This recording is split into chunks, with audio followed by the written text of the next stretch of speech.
This is WOR, AM and FM, New York.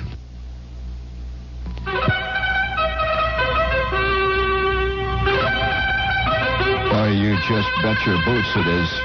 You just bet your boots it is. Oh, Susanna played on a harmonica. What a way to sell beer.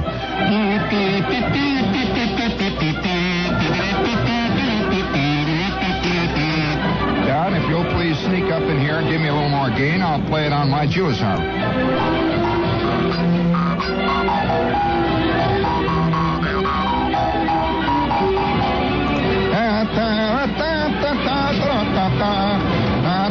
It's old Uncle Tom here. By George, that'll hold the little you-know-whats. I hope they're happy tonight. Now, all of you can say that you heard Uncle Don say it on the radio, and you can say it and be honest about it. And it's not very often that you can be honest, friends. It's a tough thing, I understand. 20th century, man, it's not so easy.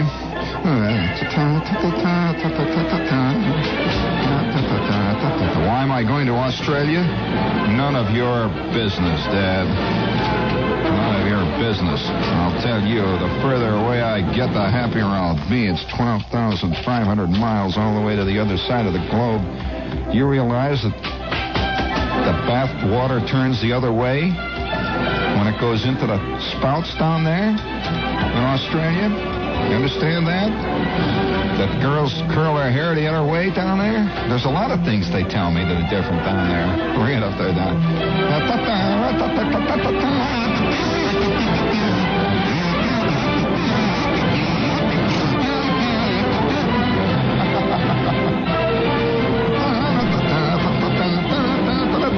Razzmatazz. Rooty-toot. Vout.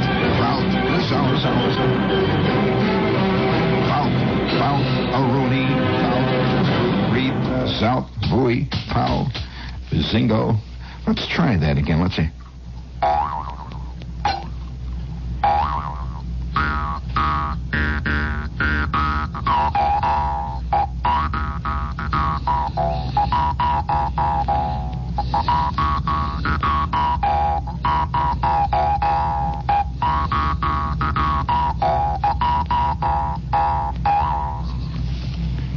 Isn't that sad? Sometimes there are certain things that you just can't ignore in this life. Like a good, let's say, for example, a good loud commercial sent right into your left ear, hard and sharp. Is your car old enough to smoke? Surprising how many cars are. Is your car old enough to smoke? Surprising how many cars are. If your car's gobbling up oil, put it on a reducing diet. Just a can of Prestone Oil Meiser added to your regular oil saves money. Prestone Oil Meiser is just what the name says. It's a miser for saving oil. Restores lost power, quiets noisy engines, stops oil burning in any car. Get Prestone Oil Meiser in the can with the handy tear-off top. Insist on Prestone Oil Meiser. It helps save oil, save money, save your car. If your car's old enough to smoke, surprising how many cars are. If your car's old enough to smoke, get Prestone Oil Meiser. That's wiser by far. Prestone Oil Meiser is a product of Union Carbide.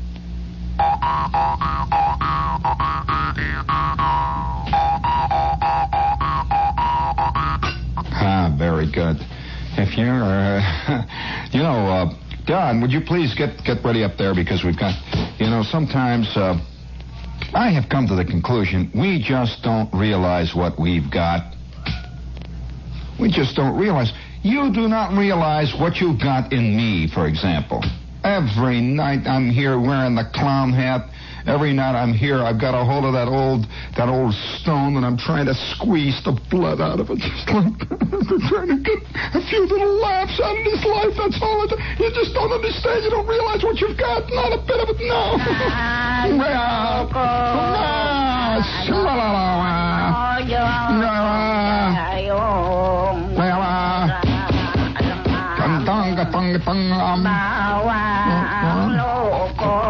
He's saying it for all of us.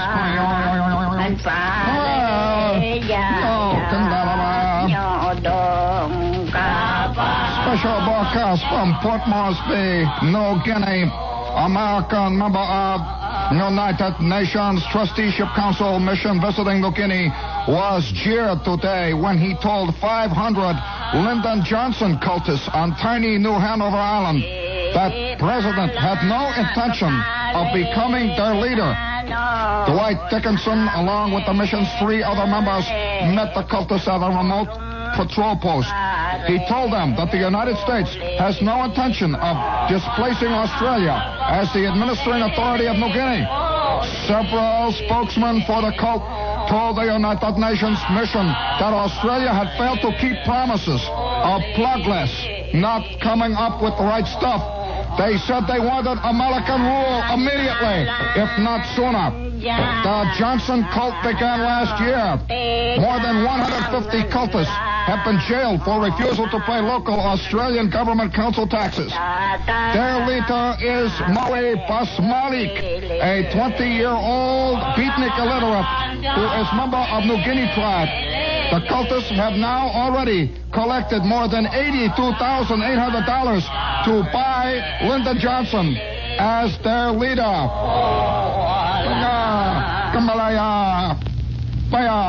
Very good. You see, we don't appreciate it. We got Johnson for nothing. And here these guys, 42,000 miles away, are gathering. I can just see how they collected their poor little collect 82,000. Although that's not bad. Actually, that's a pretty good down payment on a leader. And can't you see them going up and down in the local theaters there with little cans? And on comes a local movie star and says, "We all agree Australian rule no good. Rotten rule. Have finked out on promises. We now are raising funds to buy President Johnson for our leader. President Johnson does not think out on promise. Please put Kopek in can when usher come up and down aisle. Please do that immediately." While music play, we get ready for Three Stooges movie, which follows immediately. Now you see why I'm going to Australia? Even the Australians are having trouble. It's good to hear somebody yelling about somebody else once, isn't it? Once in a great... You know, speaking of that, and as long as we're talking about yelling, it is a fact that sometimes you just don't understand nor appreciate what you've got. I've been getting many overwhelming... Good morning, Charlie. I've been getting many overwhelming requests for me to play, once again, my Jews Harp. Now, for those of you who have an anti-Jews Harp feeling, who do not like good, solid, American basic music that is pure Jews Harp and a yard wide, I suggest you go down the dial where they're playing some nice Henry Mancini thing. In the meantime, would you please? Already, all set. Chinatown, here it comes. Let's go, gang.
bad, was it?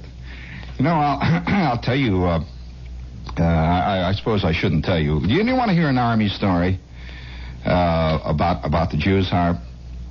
About the only time that I ever actually played an instrument in the Army was the time that I played a Jews Harp in the Army. In fact, I have a couple of embarrassing Army stories that I know I have never told, and one of them has to do with a very peculiar experience related to the embarrassment of having a major general look over my shoulder at a crucial and most embarrassing time. Do you? You don't want to hear about that, do you? Really? I could, it's funny. I get more letters from people. What is this in the way, isn't it? There. How's that? Is that better? I get more letters from people whenever you mention the two things that I can mention on the air that causes a tremendous amount of interest among people. One is radio. Now, I'm not talking about commercial radio, the kind of radio you're listening to, but amateur radio. I cannot understand why so many people who are not involved in ham radio have so much interest in it. Have you noticed that, Don? There's a terrific interest in it. That and the Army. And I can tell you a story that in a very peculiar way combined both of them. In fact, speaking of armies and that peculiar ennui that is created by this is WOR, AM and FM New York. And we might as well get the commercials out of the way before we get into the stories. Let's see what we have here. China, China, Chinatown. This week, TV Guide covers the quiet Man from U.N.C.L.E. actor David McCullum. He's won a unique place in the hearts of American womanhood, and he's not at all sure he likes it. Well, that's one of those problems that you find all over the place these days. I don't know what it is. Did you read Russell Baker yesterday in the Times on Harper's Bazaar and this current problem? Oh, yes, I know, baby. An interesting profile. I'm sure they tell the whole story. In the same issue, TV Guide explores the uneasy truths that once existed between a brash young medium, television, and a brash old humorist, Fred Allen. The late comedian's letters make amusing reading. How is television beginning to cash in on Fred Allen, the one guy who hated television with a purple passion? People don't... Fred Allen led the fight against television. He thought TV was the worst thing to come along since flat seltzer water. I'll tell you, he really hated it. In fact, one night, did I ever tell you about the time I ran into Fred Allen? Yeah, it was on the BG. It was at the BG up there on Broadway. You know, there at around 54th, right by the Winter Garden. And it must have been 3 o'clock in the morning. And I was sitting there. I hadn't been in town more than a year or so. And I was in that drifting around stage, you know, and you drift around 3, 4, 5 o'clock in the morning, and you in this coffee shop and out that one, and in this one-arm restaurant and out. And I was drinking the coconut juice on Times Square and making that whole scene. And I had gotten to know about 5,000 of these people, the peculiar type of Broadway character that never really entered the world of Damon Runyon. I'm not talking about the sporting Times Square denizen. I'm talking more about the showbiz Times Square denizen. You know, speaking of that, for those of you who don't live in New York and you like to hear an occasional bit of New Yorkiana, I had a great moment tonight. I get in a cab on Times Square. Now, it was 6:30 at night, and there were 87 million people all over Times Square. The place was teeming. You know, everybody was rushing into the subways and so on. I get in this cab, and this cab driver must have been about, I'd say he was probably in his mid-70s. So although it's hard to tell with some of these cab drivers, you know, they're wearing the big Mackinac jacket, and they've got gray hair sort of cut in a crew cut, and they're tough and hard and gnarled. They've been driving cabs since Texas Guinan was selling brownie Girl Scout cookies, you know. And this guy's sitting in the front seat, and I get in the cab, and I slide into the back, just, you know, real quick, the door closes, and all of a sudden he looks out of his window. And he sticks his head all the way out. He just, all I could see was his shoulder. He sticks his head, he hollers, "Hey, yeah! Hey, yeah!" And I see this crowd. He's hollering into this crowd. And, of course, there's about 87 million people. It's right at the intersection of 42nd and Broadway. And he's hollering, "Hey, Al! What are you doing around here, Al? What are you doing around Times Square? Oh, come on, Al. This ain't no place for a horse player. You're a horse player. What are you doing here?" Well, he pulls his head in, and I said, "So old Al's a horse player, huh?" He said, "Oh, what a horse player that guy is. Let me tell you, that guy has not seen the light of day except to see it over aqueduct since he was 8 years old. That guy, that guy is strictly a horse player. I tell you, he all he does is work to play the horses. That's the only reason he works. He plays the horses, and let me tell you, he's going to die happy." Now, that was a New York moment. You'll never find a moment like that in Cincinnati. And for the next 15 minutes, he talked about the various fortunes, lives, and misfortunes of horse players of one kind or another. I said, "Well, you know, the trouble with most horse players I know, they got no time for anything else. They hardly ever do anything else." He said, "Oh, not Al. Let me tell you, Al had plenty of fun, boy, in his day. Let me tell you, I used to take him to some very interesting places in my cab. Old Al." Al, a horse player. Well, one night I am sitting in the BG when in came Fred Allen. And Fred Allen, we were the only two guys in the place. And Fred Allen sat opposite me, and I sat opposite Allen. And we sat there for a minute drinking the coffee. And Allen looked up, and I looked up at Allen, and we both sort of sat there for a minute. It was about 3 or 4 o'clock, and a terrible time of the morning, see. And Allen said, "And we're two grown-up men." And I said, "Yes, that's right." He said, "Here we are drinking coffee at this hour in the BG on Broadway. When are we going to grow up?" I said, "I presume you're Fred Allen." He said, "Yep." And I said, "Well, I don't know, Fred, when are we going to grow up?" He said, "I never can't figure that one out myself." He says, "There's some that do and some that don't." He says, "Not only that, they've got a bottomless cup here."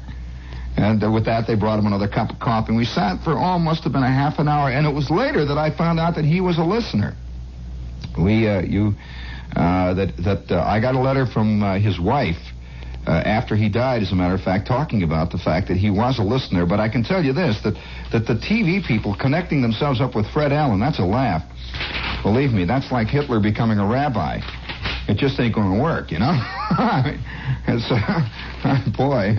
But here we've got, if you want to find out how they do it, I imagine that's pretty interesting flip-flop. You can buy a copy of TV Guide. I'm going to go out and get one myself to see how they manage that one. Let's see what else we've got. American Heritage, speaking of magazines. If you have not tried American Heritage, I would suggest you put $1 in an envelope and address it to American Heritage, Box 711, Great Neck, New York. And they'll send you a copy of this magazine, and I think you'll find it interesting. You know, it's funny, sitting here thinking about Fred Allen and radio and all the rest. Fred Allen also wrote that. You know, in this, I have a copy of Fred Allen's letters, and I couldn't agree more. They are some of the funniest things I've ever read. They're funnier than Allen's show ever was, Don. Really funny. And one thing he says in this collection of letters, they were letters written to people all over the country. One thing he says is very interesting to me as a radio performer, a guy who's in the same business, more or less, that Allen was in. He said he was writing to somebody who was interested in a radio career, and this was back in the 30s sometime when he wrote this letter. And he was saying, look, he said, you know, he says, you can be on the radio. He says, forget going on the radio if you ever want to have anybody take you seriously. He said the people in show business of all kind, the people in the movie and in the theater, he says they will be applauded for very little. But in radio, he said, week after week, you can turn out a great script. You can turn out sketches after sketches after sketches, and you're just that funny guy that comes on Thursday night. And I read that, and I thought, you know, it's funny. Even in those days, there was very little different from the day of now. And in fact, that's been one of the primary problems with the medium. But whenever you find yourself talking about radio, there's all kinds of people, they perk their ears up. Because the radio is one instrument that we all have. Do you know that almost 100% Americans own a radio? It's the only. You can't say that for can openers. You can't say that for bathtubs. There are more people who own radio in this country than who own bathtubs and inside toilets. It's a fact. It's a higher percentage.